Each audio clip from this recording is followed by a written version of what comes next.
Hello అండి, అందరికీ నమస్కారం. Welcome back to our channel చిన్నకతో కాసేపు. అందరు ఎలా ఉన్నారండి? నేనైతే చాలా బాగున్నాను.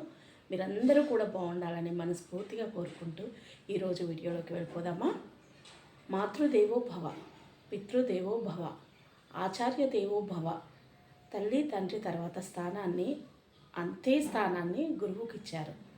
అయితే ఒక దేశం అభివృద్ధి చెందాలన్నా, దేశంలో అనేక రంగాలలో మార్పు రావాలన్నా అది విద్యార్థుల చేతుల్లోనే ఉంటుంది కదండి. నేటి బాలలే రేపటి పౌరులు. అయితే వారిని ఒక ఉన్నత వ్యక్తిగా తీర్చిదిద్దడానికి ఉపాధ్యాయుడు ఎంతో కృషి చేస్తాడు. అయితే సాఫ్ట్వేర్ నుండి సినీ స్టార్ వరకు కూడా ఒక వ్యక్తి ఎదగడానికి, అనేక రంగాల్లో ఎదగడానికి ఉపాధ్యాయుడు మూలాధారం. అయితే ట్రెండ్ మారింది. ఒకప్పుడైతే గురువు అంటే విద్యార్థులకి చాలా భయం, భక్తితో ఉండేవాళ్ళు. వారికి ఏ డౌట్ వచ్చినా సరే ఉపాధ్యాయులను అడిగేంత ధైర్యం చేసేవాళ్ళు కాదు. కానీ ఇప్పుడు ట్రెండ్ మారింది.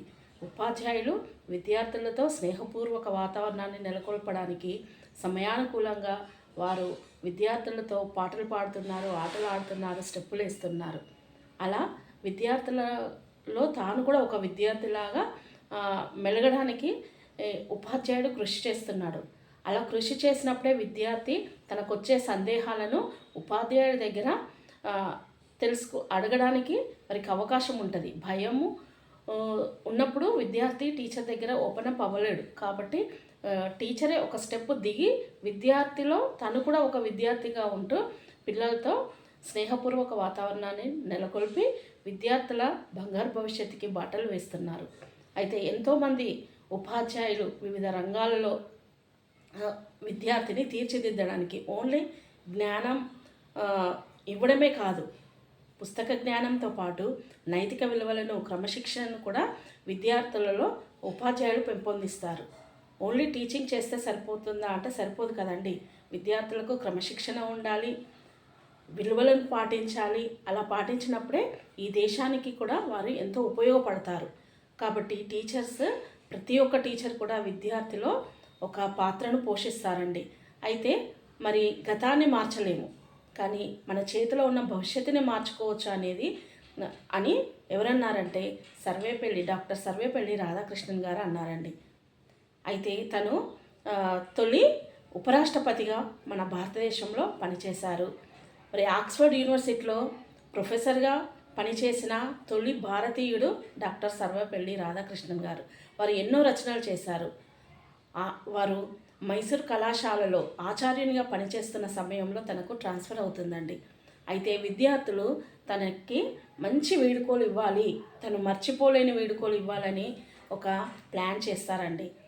అయితే తను బదిలీ అయ్యేటప్పుడు స్టూడెంట్స్ తనని రైల్వే స్టేషన్కి తీసుకెళ్ళడానికి గుర్రం మీద తీసుకెళ్తాను అని విద్యార్థులు అనుకుంటారు.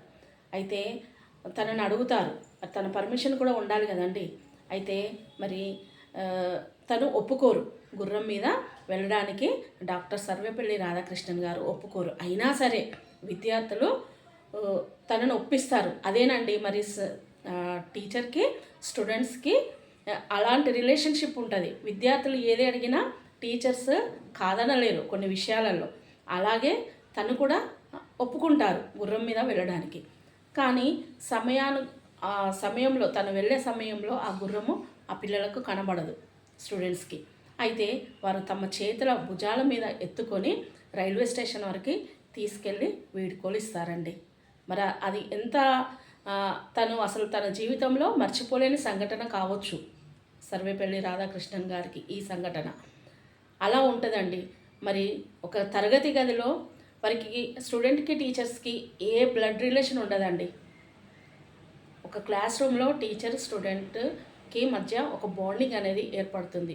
అదేనండి టీచర్ స్టూడెంట్ రిలేషన్షిప్. అలా వాళ్ళు తరగతిలో ఎన్నో విషయాలని టీచర్ ద్వారా నేర్చుకుంటారు. పిల్లలు తప్పు చేసినప్పుడు, లెసన్ చెప్పేటప్పుడు అల్లరి చేసినా, లేకపోతే సరిగా చదవలేనప్పుడు టీచర్ పనిష్మెంట్ ఇవ్వచ్చు. చిన్నగా తిట్టినా, ఒక దెబ్బ వేసినా, అలిగినా, చేసిన ఏది కూడా పిల్లలు అలిగినా టీచర్ అంటే పిల్లలకు ఒక రాక్షసుల్లా అనిపిస్తారు ఆ టైంలో. క్లాస్ రూమ్లో టీచర్ అలా బిహేవ్ చేసినప్పుడు పిల్లలకి టీచర్ ఒక రాక్షసుల్లా కనబడతాడు. కానీ కాలక్రమంలో అంటే పిల్లలు ఒక వ్యక్తిగా ఎదిగి ఒక ఉన్నత స్థానంలో ఉన్నప్పుడు ఆ టీచర్ని ఆరాధిస్తారు. ఎందుకు అంటే ఆ టీచర్ అలా చేసినప్పుడే విద్యార్థులు మేము చదివి ఉంటాం. ఇప్పటికీ మనం చాలామంది అనుకుంటాం టీచర్ చెప్పినప్పుడు చదివిన వాళ్ళు ఒక మంచి స్థానంలో ఉన్నప్పుడు అంటే ఒక టీచర్ మమ్మల్ని ఇలా చేశారు, మా టీచర్స్ మాకు ఇలా టీచ్ చేస్తేనే మేము ఇలా వచ్చాము అని అనుకునే వాళ్ళు ఉంటారు. కొంతమంది చదవలేకుండా అల్లరిగా పిల్లలుగా తిరిగిన వాళ్ళైతే టీచర్ చెప్పినప్పుడు మేము వినలేదు, ఈరోజు మేము ఈ స్థాయిలో ఉన్నాము అని అలా కూడా అనుకుంటారు. మంచి విధంగా ఉంటుంది. పిల్లలు మాట వినని పిల్లలు ఎవరైతే చదువుకోమన్నప్పుడు చదువుకోలేదో వాళ్ళు కూడా అంటే వారు మంచి పరిస్థితిలో ఒక మంచి పొజిషన్లో లేనప్పుడు కూడా టీచర్స్నే తలుచుకుంటారు. మేము పలానా రోజు వాళ్ళు చెప్పినప్పుడు మేము వినలేదు, సో మేము ఇలా అయింది మా పరిస్థితి అనేది కూడా అనుకుంటారు. కాబట్టి పిల్లలు టీచర్స్ని అర్థం చేసుకోవాలి. అలా అర్థం చేసుకున్నప్పుడే టీచర్స్ ఇంకా చాలా జ్ఞానాన్ని వాళ్ళు తెలుసు. అంటే విద్యార్థి ఎంత అయితే కష్టపడతారో టీచర్స్ కూడా అంతకంటే ఎక్కువ కష్టపడి టీచ్ చేస్తారు. కాబట్టి అలాంటి టీచర్స్ని అభినందించడానికి, చిన్న సన్మానం చేయడానికి మనకు ఈ సెప్టెంబర్ 5 టీచర్స్ డే అనేది ఏర్పడింది. సర్వేపల్లి రాధాకృష్ణన్ గారు అంటారు, సెప్టెంబర్ 5ని టీచర్స్ డేగా చేయండి, నా బర్త్డేని సెలబ్రేట్ చేయడం కాదు, ఆ ఒకరోజు టీచర్స్కి కేటాయించండి అని చెప్పినప్పుడు అది అలా టీచర్స్ డే అనేది ఏర్పడింది. కాబట్టి విద్యార్థుల బంగారు భవిష్యత్తుకి బాటలు వేస్తున్న ప్రతి ఉపాధ్యాయుడికి టీచర్స్ డే శుభాకాంక్షలు అండి. వన్స్ అగైన్ ఉపాధ్యాయ దినోత్సవ శుభాకాంక్షలు. ఓకేనా అండి? మరి ఈ వీడియో కనుక మీకు నచ్చినట్టయితే లైక్ చేయండి, షేర్ చేయండి, కామెంట్ చేయండి, సబ్స్క్రైబ్ చేయండి. మీకు ఈ వీడియో నచ్చిన వాళ్ళు ప్రతి ఒక్కరు కూడా లైక్ చేయండి. మీరు లైక్ చేయడం వల్ల ఈ ఛానల్ మరికొంతమందికి నోటిఫికేషన్ రూపంలో వెళ్తుందండి. ఓకేనా అండి? మరి బాయ్ అండి. మరొక మంచి వీడియోతో మంచి టాపిక్తో మీ ముందుకు వస్తానండి. బాయ్ అండి.